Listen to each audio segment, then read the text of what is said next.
Assalamu Walaikum. Hello friends, how are you? Welcome back to my new video. In this video, I am going to show you how to write Fourier series equation in Microsoft Word. Let's get started. Firstly, we have to open a Word document. Now we want to write Fourier series equation in this document. Go to the Insert menu. Then click the equation drop down menu. Then find the Fourier series equation. Then click the equation to insert on our document. Then we can see we write or insert the Fourier series equation this document very easily.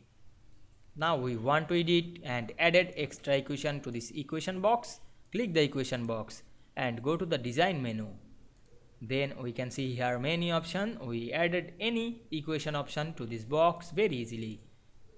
Click the equation, then added script or radicals or integrals, etc.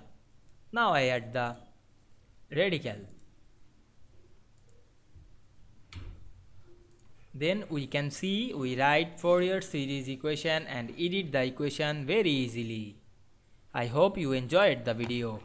Please like, comment, share and subscribe my channel.